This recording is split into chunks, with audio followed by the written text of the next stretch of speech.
출애굽기 4장 24절부터 26절까지 말씀. 모세가 길을 가다가 숙소에 있을 때에 여호와께서 그를 만나사 그를 죽이려 하신지라. 십보라가 돌칼을 가져다가 그의 아들의 포피를 베어 그의 발에 갖다 대며 이르되 당신은 참으로 내게 피난편이로다 하니 여호와께서 그를 놓아 주시니라. 그때 십보라가 피난편이라 함은 할례 때문이었더라. 아멘. 출애굽기 4장에 모세가 이제 하나님을 이제 만나는 그런 장면들을 우리가 볼 수가 있죠.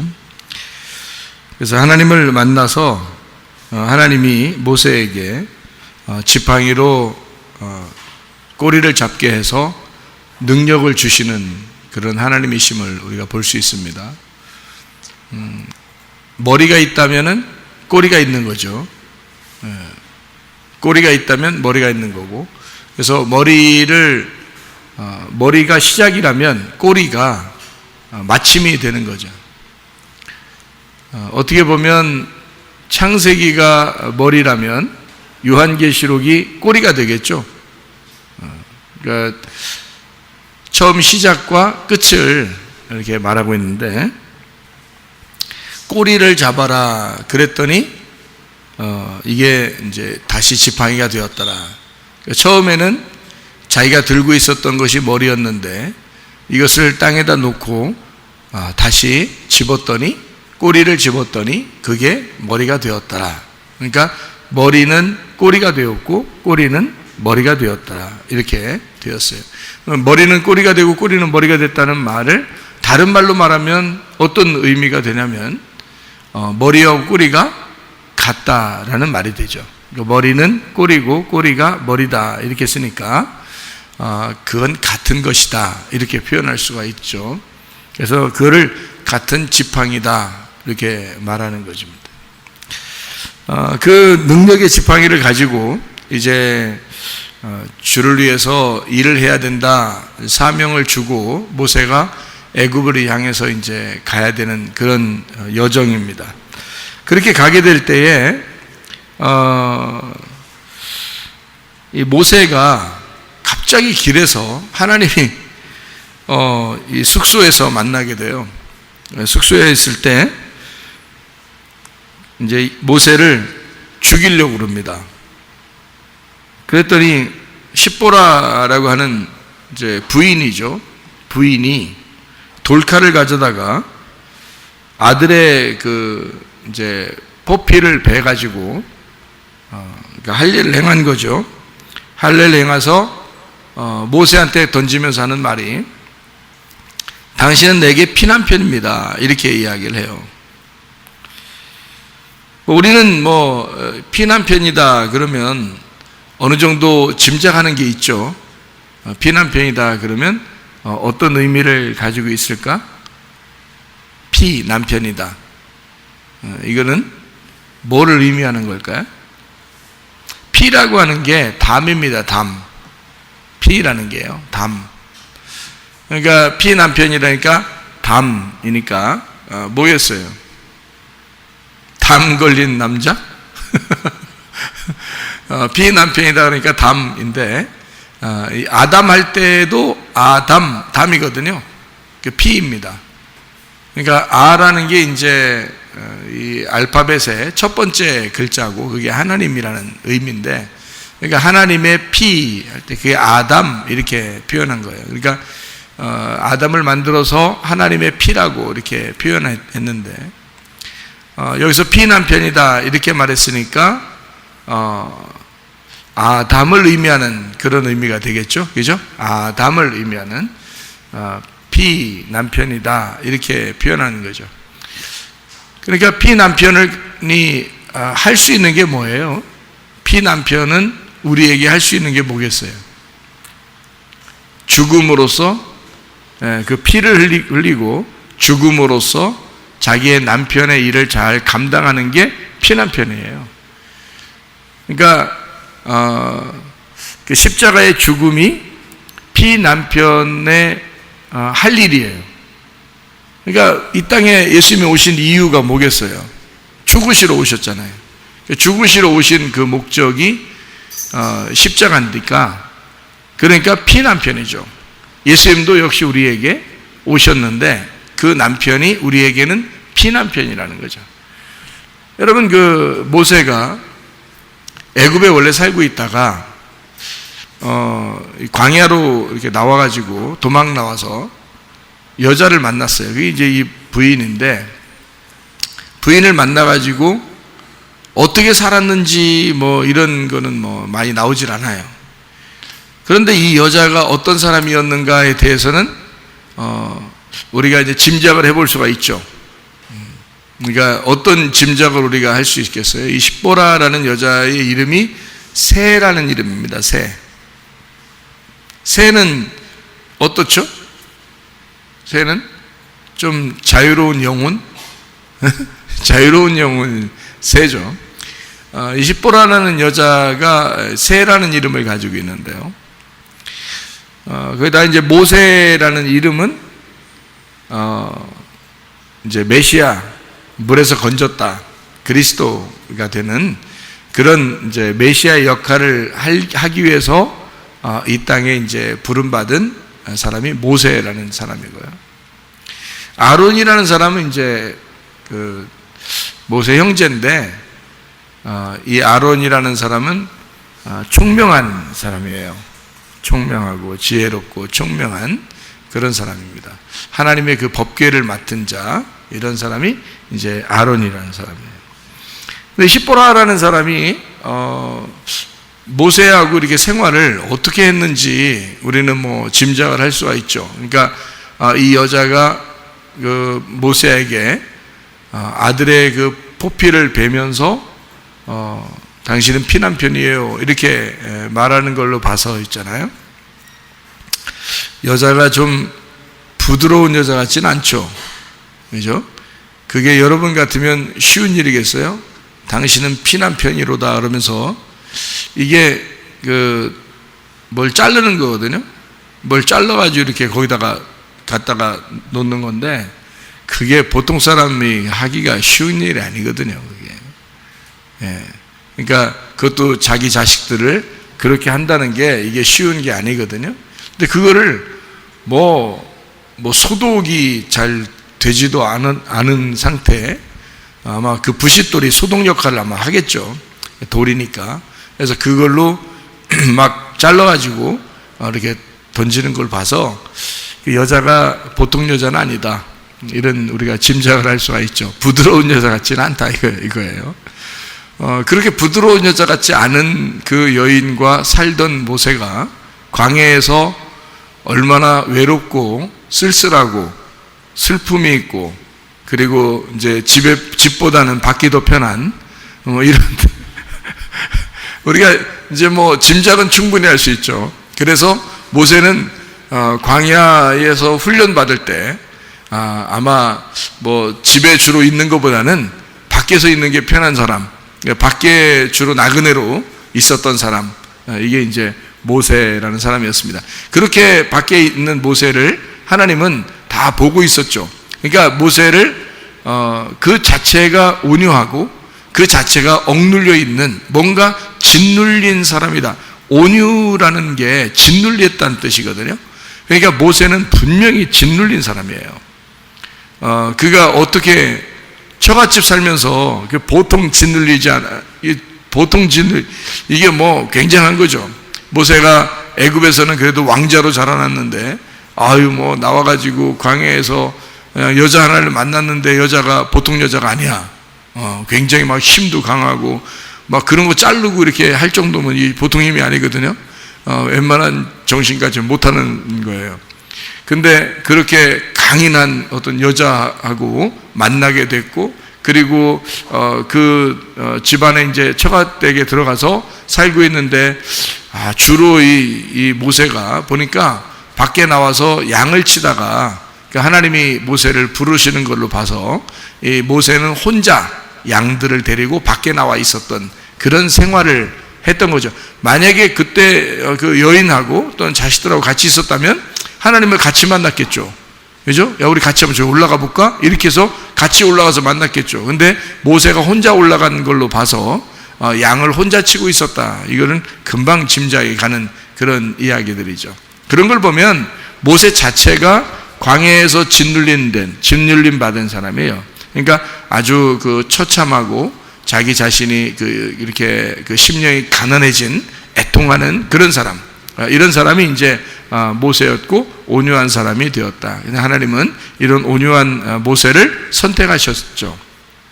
그 자체가 훈련이에요. 그러니까 광야에서 지낸 그 자체가 훈련이었기 때문에 그거를 지내고 난 다음에 하나님은 선택하셨어요. 자, 모세가 이날 날 선택해야 되는데 이렇게 했어요? 아니면 하나님이 알고서 일방적으로 하나님이 시간을 정해놓고 선택을 하셨습니까? 하나님이 일방적으로 시간을 정해놓고 선택을 했어요. 그러니까 우리가 정한 시간이 아니라 하나님이 정한 시간에 모세를 선택하는 것을 볼 수가 있죠. 그러니까 여러분도 너무 걱정하지 말아도 돼요. 왜냐하면 하나님이 여러분을 선택할 때는 하나님의 시간에 맞추어서 선택을 하지, 여러분의 시간에 맞추지 않으니까 어차피 하나님 나 이렇게 해서 저렇게 해서 할 필요 없어요. 하나님이 여러분을 알아서 다 해주실 것이기 때문입니다. 그러니까 하나님의 시간에 맞추어서 해주는 거죠. 모세가 뭐 그 시간을 알았겠냐고요. 하나님이 그 시간을 다 알았다고요. 그러니까 하나님만 아신 거예요. 그 시간을 하나님이 정한 시간에 모세를 데려다가 선택을 한 거죠. 그러니까 그렇게 선택하고서 모세를 이제 애굽으로 보내게 되는데, 그냥 보내지 않고 이 길가에서 표적을 하나 보여줍니다. 그게 바로 뭐냐면 이제 피난편이라고 하는, 다시 말하면 할례를 통한 피난편이다, 이렇게 알려주는 그런 내용이거든요. 할례가 처음 이렇게 있었던 때가 언젠가요? 할례가 처음 있었던 때가 언제예요? 아브라함이 하갈을 통해서 이스마엘을 낳고 13년이 흘렀어요. 그리고서 13년이 지난 다음에 하갈과 아브라함이 또 그 집에 있는 사람들이 할례를 행합니다. 그러니까 그 할례는 이제 어떤 의미에서 할례를 한 거냐면, 너희들이 육신적으로 낳는 거를 중지하고 이 껍질이 덮여져 있는 육신적인 열매를 맺지 말고 이 껍질을 벗겨냄으로써 알곡을 이제 잉태해야 된다. 그래서 이스마엘은 육체로 낳았지만 이 알곡, 그러니까 껍질을 벗겨낸 할례를 받고 난 다음에는 그때는 이삭을 낳게 된다. 이것을 알려주는 그 장면이거든요. 그래서 할례가 필요했던 거예요. 할례는 그러니까 육체를 제거함으로써 육체와 영을 비교한 겁니다. 이렇게 나눈 거예요. 그게 할례라고 하는 거거든요. 그러니까 모세는 지금 피난편이다, 곧 할례를 말하는 것이다 라고 하는 것은 누구 자손이라는 거예요?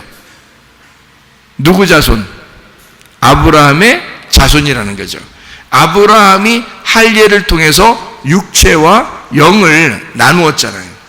그렇죠? 그러니까 육체의 그 할례를 통해서 육체를 끊어내고 알곡이라는 이삭을 잉태하게 되는 이 역사가, 그게 이제 아브라함 때 있었던 일이거든요. 이거를 모세에게 피난편이다, 곧 할례를 말한다 할 때는 뭐를 의미하는 거겠어요? 모세를 통해서 모세가 십자가를 짐으로 육체의 죽음을 통해서 뭐를 잉태하고 낳겠다는 거예요? 알곡이라는 이스라엘을 끌어내겠다는 겁니다. 그죠? 이 모세가 가가지고 하나님의 백성, 그러니까 아브라함의 자손, 이삭의 자손들을 거기에서 끌어내겠다, 알곡을 끌어내겠다는 겁니다. 그러니까 피난편으로서 껍질을 벗겨내고 육체의 할례를 행함으로써 이제 알맹이를 건지는, 알맹이를 구원하는 역사를 이루겠다라고 하는 하나님의 의도가 있는 거죠. 그래서 하나님은 모세를 막 죽이려고 한다. 왜 죽이려고 하나 이거예요. 죽이려고 하는 이유는 할례 때문이에요. 할례를 받기 전과 할례 받은 후, 성경엔 할례를 받기 전을 예수님 오시기 전이라고 말할 수 있고요, 할례 받은 이후를 예수님 이후라고 말할 수 있어요.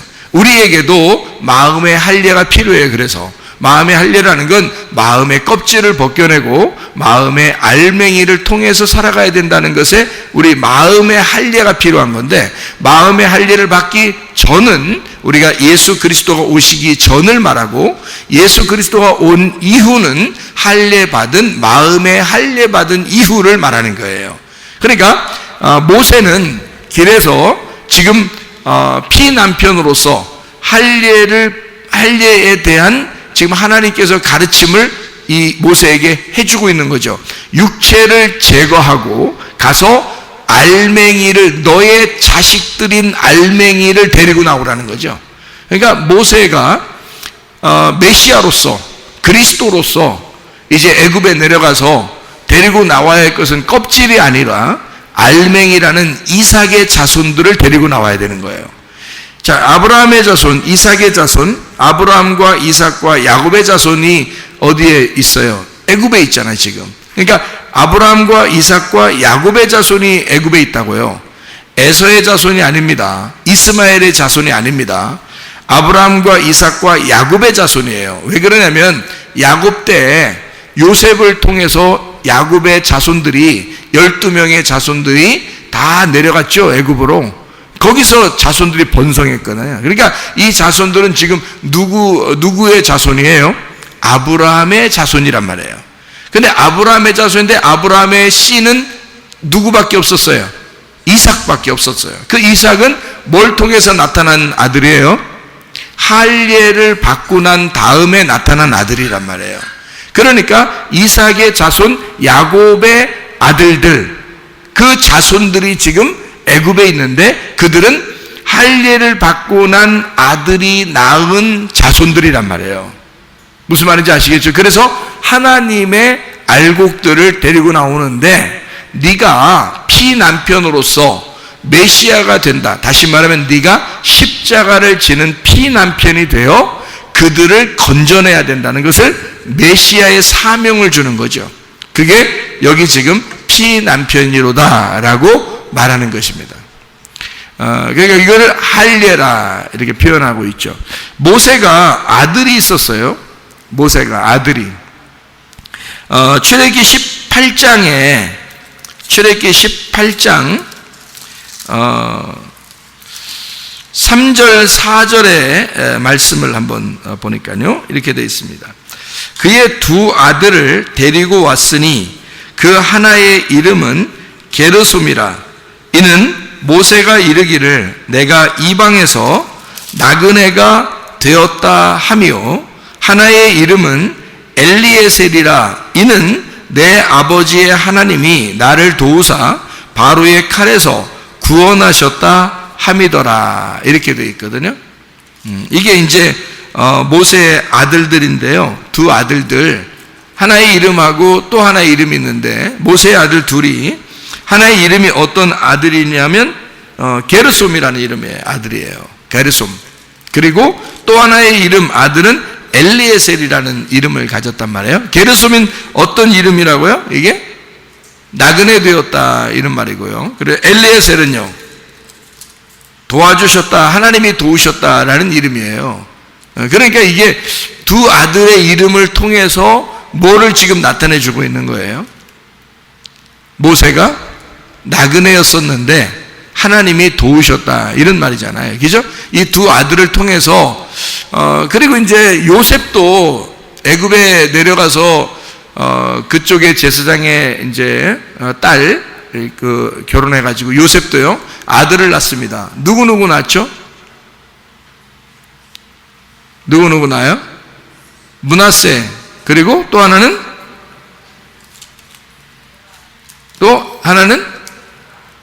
에브라임. 그러니까 므낫세와 에브라임을 나요. 므낫세가 무슨 이름이에요? 잊어버렸다는 의미예요. 이름이에요. 잊어버렸다. 에브라임이라는 이름은요, 열매를 맺는다, 풍성한 열매를 맺는다가 에브라임이에요. 그러니까 하나님이 나의 모든 과거를 잊어버리시고 그리고 내게 열매를 주셨다. 이게 이제 두 개 이름이, 그러니까 두 개 이름이 둘 다 참 좋은 이름이에요. 그러니까 더 좋은 이름은 에브라임이라는 이름이고, 조금 덜 좋은 이름은 므낫세라는 이름이에요. 근데 그러면 에브라임은 기분 좋겠지만 므낫세는 먼저 낳기 때문에 기분 나쁜 이름을 가졌다, 이렇게 하면 이상하잖아요. 그죠? 그러니까 이 요셉이 아들의 두 이름을 이렇게 부르면서 하나는 므낫세, 하나는 에브라임 그런단 말이에요. 므낫세는 내가 나의 모든 과거를 잊어버리고 하나님이 나의 모든 죄를 씻으셨다, 그 말이거든요. 그러니까 이게 므낫세라는 이름이 어떤 이름이겠어요? 잊어버렸다는 의미인데 이게 어떤 의미를 가지고 있겠냐고요. 하나님이 여러분을 막 기억해요? 뭘 기억 안 하고 그래요?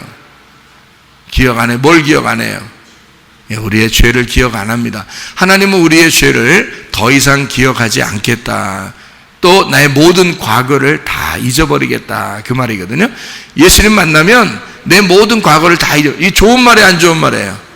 좋은 말이에요. 그러니까 므낫세가 무슨 이름이냐면 한마디로 말하면 죄사함이라는 이름을 가진 이름이에요. 죄사함. 그게 므낫세라는 이름이에요. 그리고 또 하나 에브라임의 이름은요, 죄사함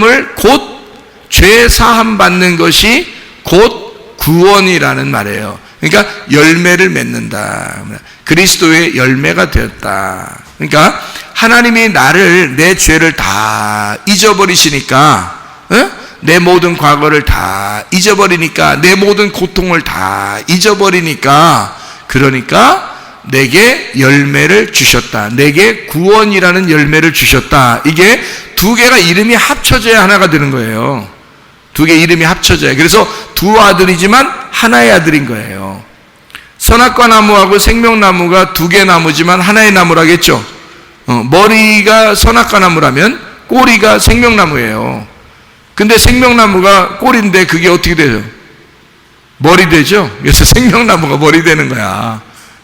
우리는 기억하기를 생명나무만 기억하죠. 그러니까 머리가 됐으니까, 생명나무가. 근데 원래는 생명나무가 뒤에 나오는 거죠. 선악과 나무가 앞에 나오는 거고. 근데 생명나무가 뒤에 나와서 이것이 완성을 하니까 그 생명나무라는 꼬리가 머리가 되잖아요. 그 생명나무가. 그렇게 성경이 이렇게 되는 거죠. 그러니까 므낫세가 원래 장자인데 에브라임이 둘째 아들인데 둘째 아들이 장자처럼 되는 거예요. 그 말은 어떻게 되냐면 이 므낫세를 통해서 시작을 했지만 에브라임을 통해서 완성한다는 얘기거든요. 그러니까 둘이 하나야. 이게 엄청 놀라운 얘기들이란 말이에요. 여기서 모세가 아들을 낳았는데요, 둘을 낳았어요. 참 희한하죠. 요셉도 아들 둘 낳았는데 모세도 아들을 둘 낳았어요. 참 둘 다 메시아 같으신 분들입니다. 요셉도 이스라엘 백성들, 자기 가족들을 다 구원하는 메시아 같은 존재고요. 모세도 역시 이스라엘 백성들을 구원하는 메시아 같은 존재란 말이에요. 모세라는 이름이 메시아라는 이름하고 같은 단어를 쓰거든요. 그러니까 이 모세가 메시아. 그러니까 이 모세의 아들이 딱 둘인데 하나는 게르솜, 하나는 엘리야살이라는 이름이란 말이에요. 그러니까 게르솜과 엘리야살은 어떻게 해요? 둘이 나누어져야 되겠어요? 둘이 같아져야 되겠어요? 같아져서 이해를 해야 된다는 거죠. 그러니까 게르솜은 이게 나그네가 되었다는 얘기고 엘리야살은 하나님이 도우셨다는 얘기가 됐어요. 그러니까 하나님이 내가 나그네인데, 내가 인생의 나그네를 살고 있는데, 내가 이방 땅에서 나그네로 살고 있는데 하나님이 나를 도우셨다, 이렇게 되는 거죠. 그러니까 내가 나그네로 이 땅에 던져졌는데, 여러분과 제가 다 인생의 나그네입니다. 이 땅에 사는 그 존재가 다 나그네예요, 우리는요. 그런데 하나님이 우리를 도우셨다. 그러니까 게르솜, 엘르아살이란 말이에요. 그러니까 우리 인생들은 다 뭐라고요? 게르솜, 엘르아살이란 말이죠. 우리는 나그네인데 하나님의 도우심이 있다, 이런 말이죠. 그러니까 이렇게 하나님의 백성들이 하나님께서 우리를 이렇게 나그네 같은 우리 인생, 다시 말하면 모세를 통해서 이제 그 두 아들이 설명해 주죠. 이스라엘 백성들이 애굽에서 사실은 주인이 아니라 나그네거든요. 거기서도. 모세가 그걸 똑같이 사는 거예요. 광야에서. 그게 훈련이야. 인생을 그렇게 살아본 사람이 그렇게 쓰임받는 겁니다. 모세가 광야에 나오지 않았다면 모세가 나그네라는 걸 뭔지를 몰랐을 거예요. 그는 왕자로 자라났기 때문에 애굽에서 나그네가 뭔지를 몰랐을 거예요. 거지가 뭔지를 몰랐을 거라고요. 그런데 모세가 광야에 나와보니까 자기가 거진 거야. 광야로 나와보니까 자기가 나그네인 거야. 그리고 부인도 부인 같지가 않은 거야. 무서워. 막 좀 강해. 너무. 그래서 혼자 그냥 밖에서 사는 게 더 나을 것 같아. 밖에서 그냥 양들하고 같이 지내는 게 훨씬 더 나을 것 같은 그런 부인하고 살아. 자, 늘 외롭고 쓸쓸하고 처참하고 혼자 있는 것 같고 짓눌려 있는 사람 모세. 이렇게 살아보지 않았다면 그가 진짜 나그네가 무엇인지를 몰랐을 거예요.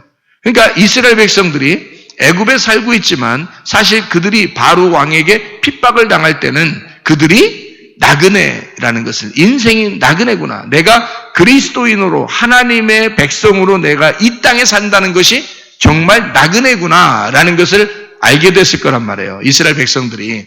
그런 모세가 나그네의 생활을 광야에서 했고 그 하나님이 자기를 그 광야에서 하나님이 자기를 늘 함께 있었다라고 하는 것을 깨닫고 하나님을 만났을 때 하나님이 내가 너를 사실 이렇게 이 광야에서 불러서 너를 하나님의 사람으로 세우려고 사명자로 하나님의 그릇으로 세우려고 너를 이 땅에 불렀었던 거야. 내가 너와 늘 같이 있었어.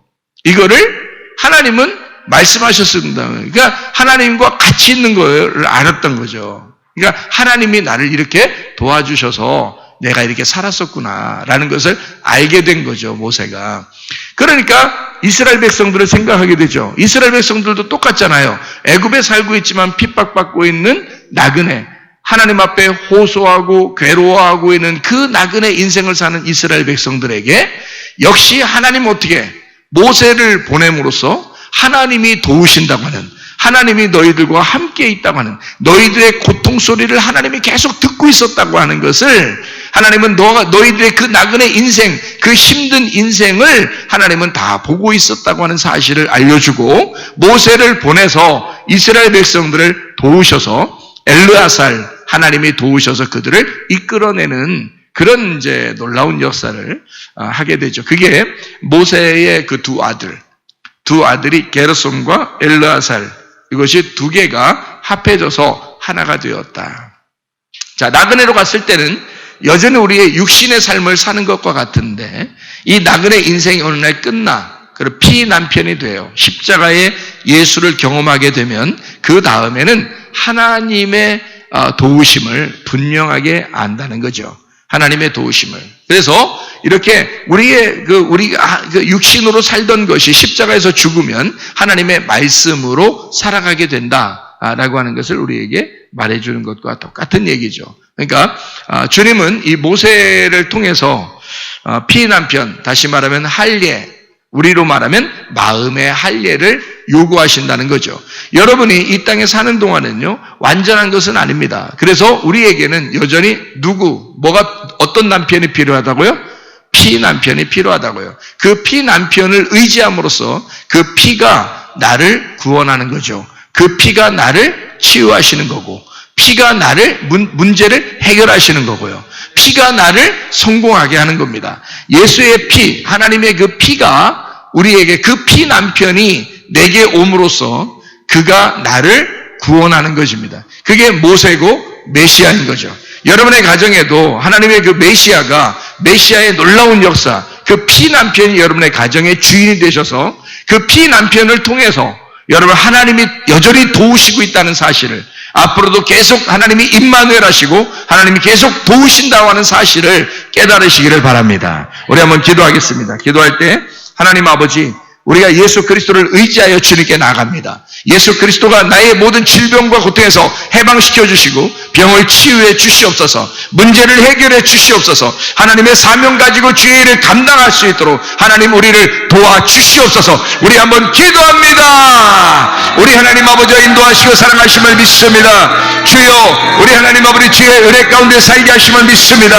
하나님의 도우심이 필요합니다. 하나님 엘르아살 되셔 우리의 하나님께서 그래서 우리를 도우심이 우리에게 늘 필요합니다. 하나님 아버지의 나그네 같은 이 인생에서 하나님의 도우심으로 주님 우리와 동행하시고 인도하실 줄로 믿습니다. 주의 뜻대로 살다가 주님 만나게 도와주시고 피 남편 되신 예수 그리스도를 의지하오니 주여 우리의 모든 질병과 대사병받게 하시며 가정의 모든 문제를 해결되게 하시고 성령으로 기름 부으시고 예수의 축복이 넘치게 도와 주시옵소서. 비염은 떠나갈지어다. 아토피 떠나갈지어다. 오이장병 떠나갈지어다. 어지럼증 사라질지어다. 두통은 사라질지어다. 류마티스 관절염 떠나갈지어다. 어깨 통증 사라질지어다. 허리 디스크 떠나갈지어다. 목 디스크 떠나갈지어다. 심장병 온전해질지어다. 각종 종의 암덩어리 떠나갈지어다. 감기 못살 온전해질지어다. 협착증 사라질지어다. 건선피부 온전해질지어다. 이명은 사라질지어다. 자가면역 질환 온전해질지어다. 식도염 사라질지어다. 요런 녀석 떠나갈지어다. 전립선 온전해질지어다. 우울증, 불면증, 호황장애, 두려움, 불안, 초조 다 떠나갈지어다. 음란, 도직, 도둑질, 미움, 욕심명은 다 떠나갈지어다. 떠나갈지어다. 예수 그리스도 성령으로 충만하게 하셔서 주님과 동행하다 주님 만나게 도와 주시옵소서. 예수 그리스도 존귀하시는 받들어 기도 올리옵나이다. 아멘.